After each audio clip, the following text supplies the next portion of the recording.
नमस्कार, देवभूमि उत्तराखंड खबर में आप सभी का स्वागत है। मैं हूं आपके साथ आदर्श तिवारी। हेडलाइंस के साथ इस बुलेटिन की शुरुआत करते हैं। अटल आयुष्मान उत्तराखंड योजना के 1 साल पूरा होने पर सम्मान कार्यक्रम का हुआ आयोजन। मुख्यमंत्री त्रिवेंद्र सिंह रावत ने किया सम्मानित। चामुंडा अस्पताल को सर्टिफिकेट देकर किया गया सम्मानित।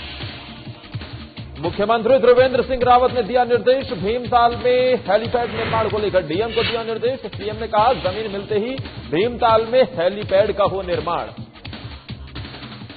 72वें गणतंत्र दिवस के अवसर पर राजपथ दिल्ली में उत्तराखंड के झांकी में प्रतिभाग करने वाले कलाकारों को किया गया सम्मानित। मुख्यमंत्री त्रिवेंद्र सिंह रावत ने किया सम्मानित। राजपथ पर उत्तराखंड राज्य की ओर से केदारनाथ की झांकी प्रस्तुत हुई।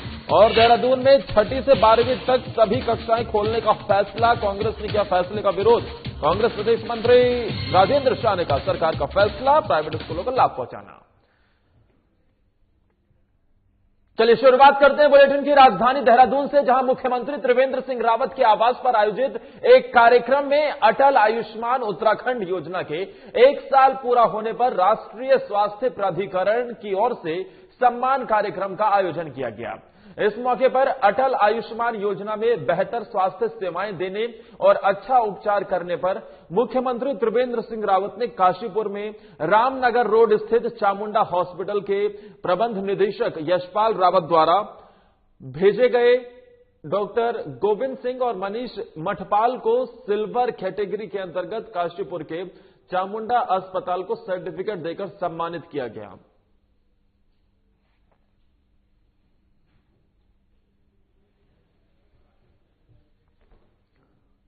मुख्यमंत्री त्रिवेंद्र सिंह रावत ने भीमताल में हेलीपैड निर्माण को लेकर डीएम को निर्देश दिए हैं।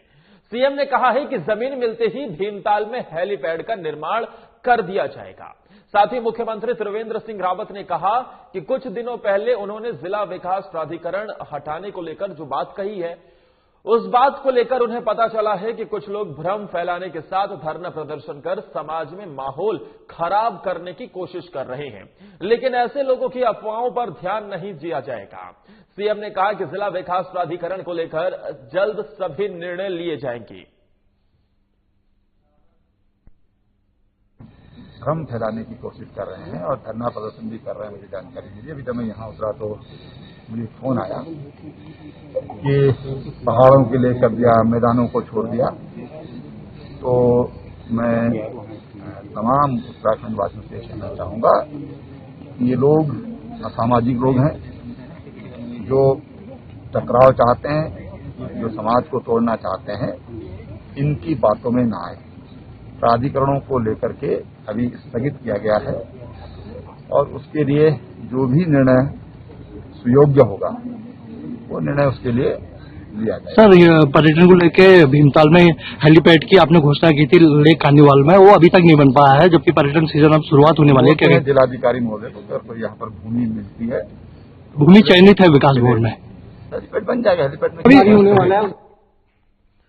वहीं मुख्यमंत्री त्रिवेंद्र सिंह रावत ने मुख्यमंत्री आवास पर 72वें गणतंत्र दिवस के मौके पर दिल्ली के राजपथ में उत्तराखंड की झांकी में हिस्सा लेने वाले कलाकारों को सर्टिफिकेट देकर सम्मानित किया। राजपथ पर उत्तराखंड राज्य की ओर से केदारनाथ की झांकी प्रस्तुत की गई थी। उत्तराखंड की झांकी को देश में तीसरे स्थान के लिए पुरस्कृत किया गया। मुख्यमंत्री ने कहा कि झांकी के सभी 12 कलाकारों को 25-25 हजार रुपए पारितोषिक दिए जाएंगे। मुख्यमंत्री त्रिवेंद्र सिंह रावत ने उत्तराखंड की झांकी को देश में तीसरा स्थान प्राप्त होने पर सभी कलाकारों को बधाई दी। उन्होंने कहा कि राष्ट्रीय स्तर पर उत्तराखंड की झांकी को तीसरा स्थान मिला, ये राज्य के लिए गर्व की बात है। राज्य बनने के बाद उत्तराखंड की झांकी को पहली बार शीर्ष 3 झांकियों में स्थान मिला। उत्तराखंड की थीम झांकी में स्पष्ट दिख रही थी। उन्होंने झांकी बनाने वाले कलाकारों को भी इसके लिए बधाई दी। सचिव सूचना दिलीप जावलकर ने कहा है कि उत्तराखंड की झांकी केदारनाथ में टीम लीडर और उपनिदेशक सूचना केएस चौहान के नेतृत्व में 12 कलाकारों ने हिस्सा लिया। झांकी का थीम सॉन्ग जय जय केदारा था। कलाकारों ने राज्य का गौरव बढ़ाया है। टीम लीडर और उपनिदेशक सूचना केएस चौहान ने कहा कि उत्तराखंड राज्य बनने के बाद 12 बार उत्तराखंड की झांकी गणतंत्र दिवस के अवसर पर राजपथ पर प्रदर्शित की गई। पिछले 4 सालों से हर साल उत्तराखंड की झांकी प्रदर्शित की गई है।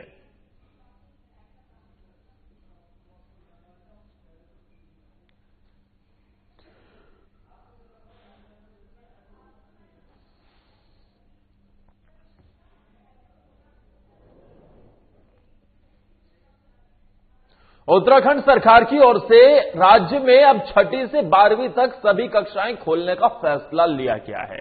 सरकार के इस फैसले का कांग्रेस ने विरोध किया है। कांग्रेस प्रदेश महामंत्री राजेंद्र शाह का कहना है कि सरकार का फैसला प्राइवेट स्कूलों को लाभ पहुंचाने वाला है। कोरोना का प्रकोप अभी तक जारी है, ऐसे में स्कूल खोलने का फैसला गलत है और कांग्रेस इस फैसले का विरोध करती है। इस दौरान उन्होंने कहा कि सरकार को अपने इस फैसले पर पुनर्विचार करना चाहिए। आपको बता दें कि त्रिवेंद्र कैबिनेट ने राज्य के सरकारी और प्राइवेट स्कूलों को कक्षाएं शुरू करने की छूट दे दी है, जिसके तहत 6ठी, 7वीं, 8वीं, 9वीं और 11वीं की कक्षाएं भी शुरू होने जा रही है। 8 फरवरी से कक्षा शुरू की जा सकेगी। पूरी तरह से वैक्सीन नहीं आई है और वैक्सीन अगर नहीं आई है तो हमारा बहुत स्पष्ट कहना है सरकार को कि इतनी ज्यादा उतावलापन दिखाने की आवश्यकता नहीं है। मैं समझता हूं कि कोई भी अपने बेटे को, कोई परिवार, कोई जो भी पेरेंट्स है वो अपने बच्चे को स्कूल भेजने में आज भी कहीं ना कहीं खतरा महसूस करते हैं। और देखिए जिस तरह से कोविड का हाल यहाँ रहा है, जो स्थिति इस प्रदेश में रही है, उसके हिसाब से कहीं ना कहीं डर तो लगा रहता है।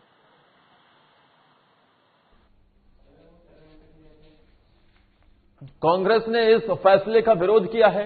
जो कक्षाएं खोलने का फैसला दिया गया है उसको लेकर कांग्रेस विरोध कर रही है और साथ ही ये कह रही है कि प्राइवेट स्कूलों को बढ़ावा देने के लिए, लाभ पहुंचाने के लिए फैसला लिया गया है। हमारे साथ हमारे ब्यूरो चीफ कमल शर्मा फोन लाइन पर जुड़ गए हैं। कमल जी, 6ठी से 12वीं तक की सभी कक्षाओं को खोलने का निर्देश दिया गया है। कांग्रेस के विरोध के पीछे की वजह क्या है? आदर सबसे बड़ी बात कहें तो वजह तो सबसे बड़ी बात है कि कहते ना विपक्ष जो होता है कहीं ना कहीं आलोचना करता रहता है। तो वही बात माने तो अगर देखें तो लगातार पूरे देश में लगातार केसेस कम होते रहे। वही अगर उत्तराखंड की बात करें तो 1000 केस लगभग हमारे इस राज्य में रह गए हैं, एक्टिव केस जो है। और अब जो केस भी आ रहे हैं ना के बराबर है, कोई ऐसी बड़ी बात नहीं है। हॉस्पिटलों में भी कोई ऐसी दिक्कत नहीं है। लेकिन जब देखा गया सरकार ने केसेस कम हो रहे हैं, आगे बच्चों की पढ़ाई का भी फर्क पड़ गया। ऑनलाइन पढ़ाई में कहीं ना कहीं दिक्कतें आ रही थी और आगे अब देखा जाए तो आगे एग्जाम भी होने हैं बच्चों के लिए।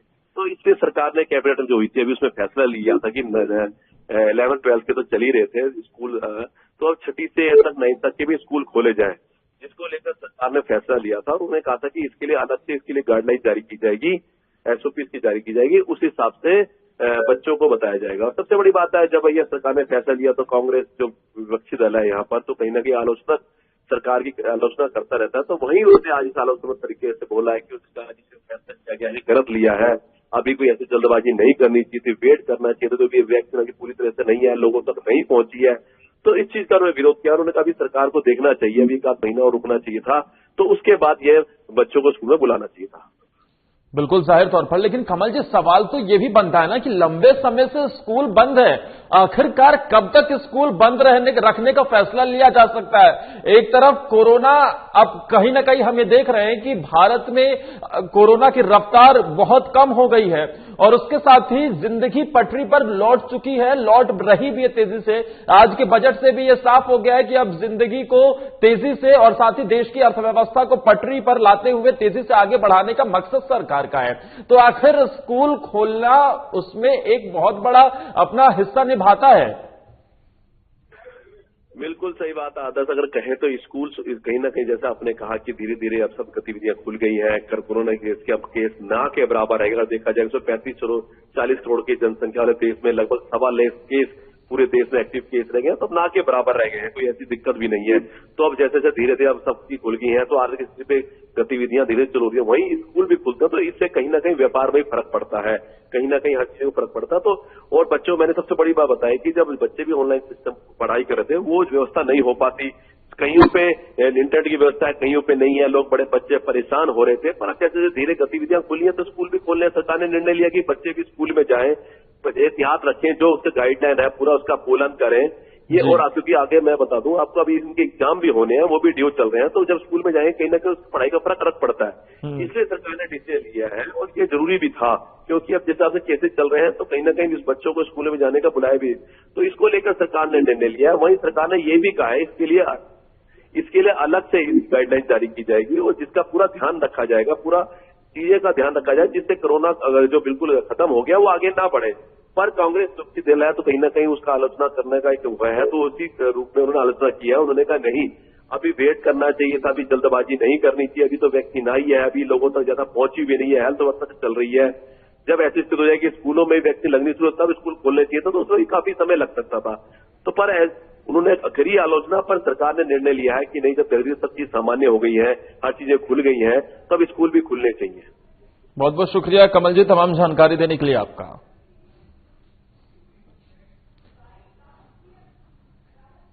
सीमांत जिले चमोली के पीपलकोठी नगर पंचायत में पतंजलि महिला समूह के अति सुंदर, आकर्षक और ऐतिहासिक 11 दिवसीय रामलीला का आयोजन किया गया, जिसमें आज 5वें दिन सूर्पनखा, नाग खटना और माता सीता हरण का सुंदर चित्रण मंच पर दिखाया गया।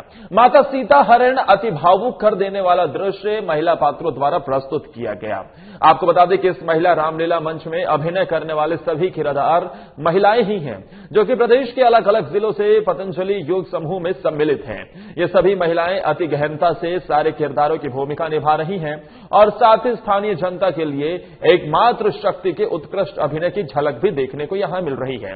यहां सैकड़ों में नहीं बल्कि हजारों में दर्शक प्रतिदिन पहुंच रहे हैं।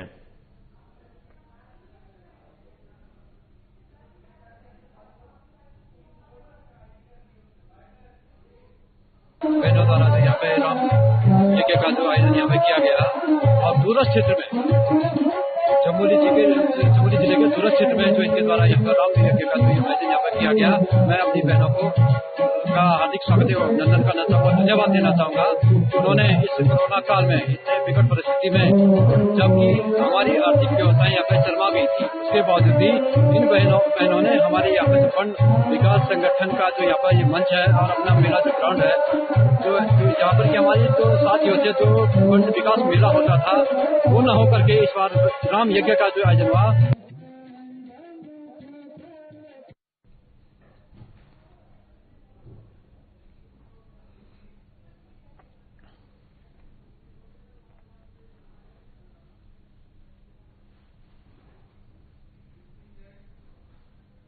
लालकुआं कोतवाल रहे प्रमोद कुमार शाह ने पुलिस क्षेत्राधिकारी लालकुआं के रूप में पद संभाल लिया है।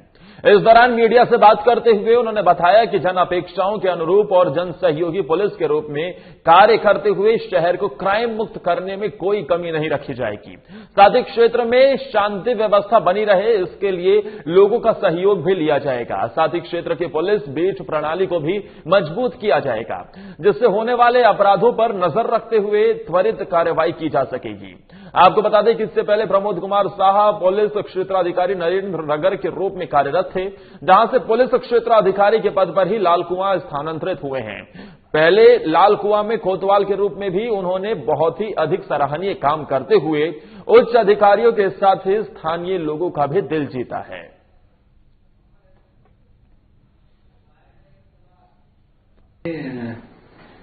जैसा कि आप जानते हैं कि इस वक्त उत्तराखंड पुलिस की जो शीर्ष प्राथमिकता है वो है जन अपेक्षा के अनुरूप जन सहयोग से पुलिसिंग, यानी इस क्षेत्र की जो प्राथमिकताएं समय के साथ बढ़ गई हैं, मुख्य रूप से यातायात और इन सब कामों को जनता के सहयोग से किस तरीके से प्रभावी रूप से इस पर नियंत्रण पाया जाए और पुलिस एक सच्चे रूप से सहयोगी की भूमिका में कैसे स्थापित हो, इन सब में ही काम करने की पहली प्राथमिकता है।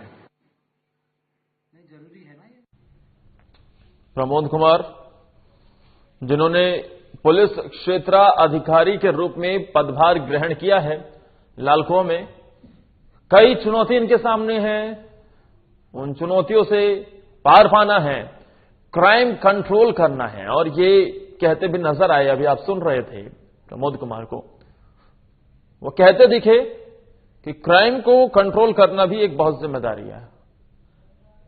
हमारे साथ हमारे संवाददाता लालकुआं से उमेश कुमार राणा फोन लाइन पर जुड़ गए। उमेश, सबसे पहले तो पुलिस क्षेत्र अधिकारी प्रमोद कुमार की प्रोफाइल आपसे जानना चाहेंगे।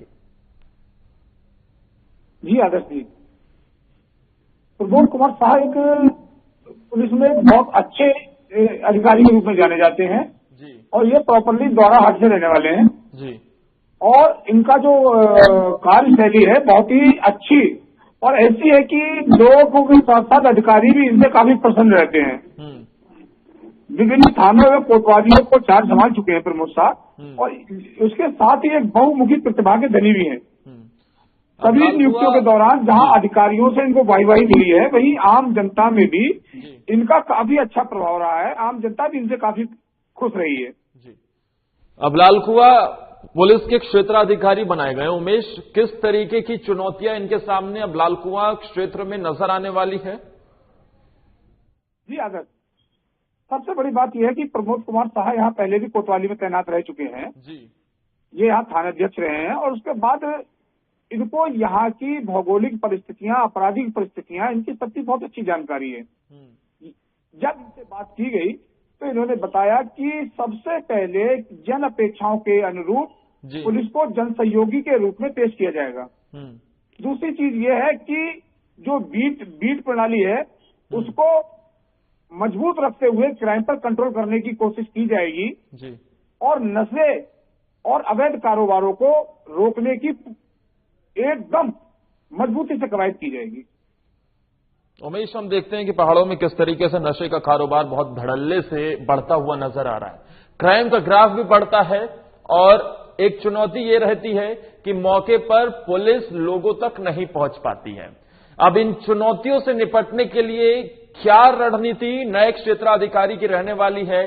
किस स्ट्रेटेजी के साथ, किस ब्लूप्रिंट के साथ वो अब आगे बढ़ रहे हैं? जी आदत, हमने बताया आपको कि सबसे पहले बीट प्रणाली को मजबूत करना है, ताकि नशे के साथ ही अन्य अपराधों की भी सबसे निचले स्तर से लेके ऊपर के स्तर तक की जानकारी पुलिस को मिल सके, अधिकारियों को मिल सके, जिससे सभी अपराधों पर कंट्रोल किया जा सके। चाहे इसमें नशा हो या अन्य किसी प्रकार का अपराध हो, उस पर कठोर कार्रवाई की जाएगी। बहुत बहुत शुक्रिया उमेश, तमाम जानकारी देने के लिए आपका।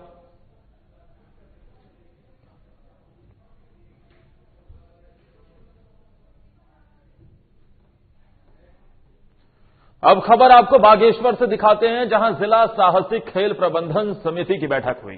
बता दें कि स्थानीय स्तर पर ज्यादा से ज्यादा रोजगार देने और साहसिक खेल पर्यटन गतिविधियों को बढ़ावा देने के लिए यह बैठक की गई। वहीं यह बैठक जिलाधिकारी विनीत कुमार की अध्यक्षता में की गई।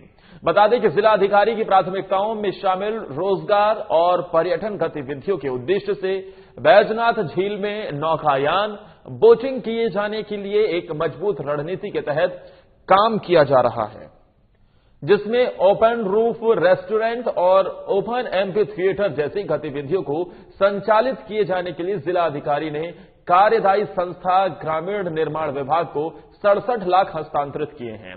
जानकारी के मुताबिक ये निर्माण कार्य मार्च तक पूरा होने की संभावना है।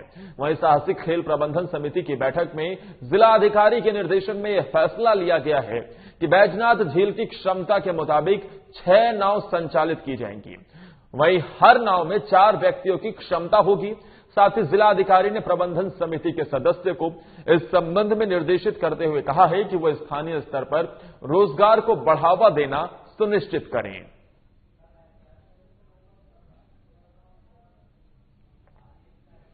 रोजगार को कैसे बढ़ाया जाए, कैसे योजनाओं को लोगों तक पहुंचाया जाए, खेल प्रबंधन समिति की ये बैठक हुई है। जिलाधिकारी भी मौके पर मौजूद रहे। बोटिंग की बात हो, बोटिंग को बैजनाथ झील में ज्यादा से ज्यादा कैसे बढ़ाया जाए, जिससे न सिर्फ पर्यटन गतिविधियां बढ़ेंगी, और जाहिर सी बात है अगर पर्यटन गतिविधियां बढ़ती नजर आएंगी तो रोजगार भी सृजित होता हुआ नजर आएगा, जिससे इलाके के लोगों को रोजगार मिलता हुआ दिखाई देगा।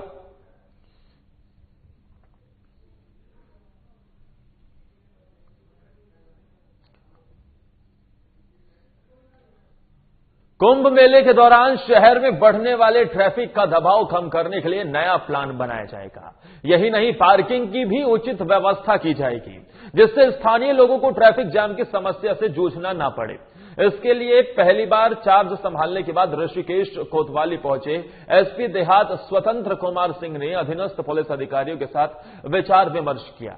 एसपी देहात ने बताया कि व्यापारियों से भी इस संबंध में राय शुमारी की जाएगी। खास बात यह है कि एसपी देहात अब सप्ताह में बुधवार और गुरुवार को ऋषिकेश में ही कैंप करेंगे। कैंप के दौरान जहां एसपी देहात खुद व्यवस्थाओं पर अपनी निगरानी रखेंगे, वहीं फरियादियों की समस्याओं को भी सुनेंगे।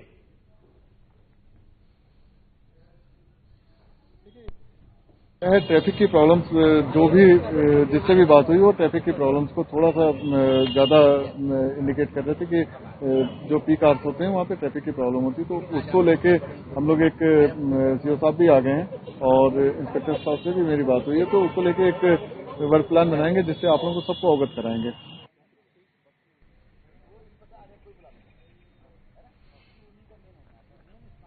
एसपी देहात ऋषिकेश पहुंचे। हफ्ते में 2 दिन अब वो ऋषिकेश में ही रहेंगे, लोगों की समस्याओं को सुनेंगे और साथ ही इस मौके पर वो कई तरीके के कदम भी उठाते नजर आएंगे। व्यवस्थाओं का जायजा भी लेंगे कि किस तरीके से व्यवस्थाएं आगे बढ़ रही हैं और साथ ही व्यापारियों से भी रायशुमारी की जाएगी, क्योंकि ट्रैफिक एक बड़ी समस्या निकलकर सामने आती है और कुंभ मेले के दौरान जब भारी संख्या में देश विदेश से श्रद्धालु पहुंचते नजर आएंगे उत्तराखंड, तो उन्हें किसी तरीके की परेशानी ना हो, उस दिशा में भी प्रशासन कदम उठा रहा है। हमारे साथ हमारे ऋषिकेश संवाददाता दीपक नारंग फोन लाइन पर जुड़ गए।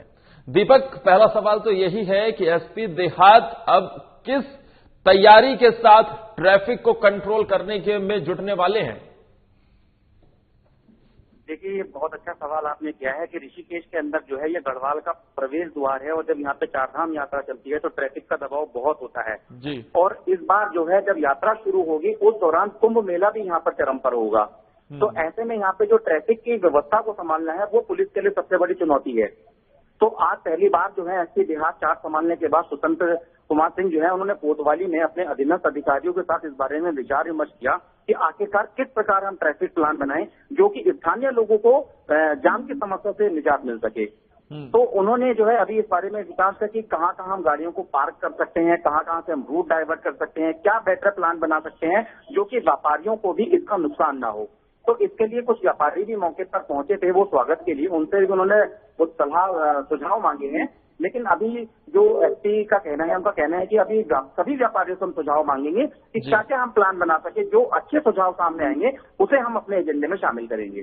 तो ये बहुत बड़ी हालांकि दीपक चुनौती भी है, क्योंकि अब कुंभ मेला बेहद नजदीक है और सभी व्यवस्थाएं सुदृढ़ रह सके, किसी भी तरीके की श्रद्धालुओं को, खासकर ऋषिकेश से होते हुए जो लोग हरिद्वार पहुंचेंगे, उन्हें परेशानी ना हो, उस चुनौती से निपटना और इस चुनौती को पार पाना बहुत मुश्किल होने वाला है एसपी के लिए। लेकिन तैयारियां किस कदर नजर आती हैं?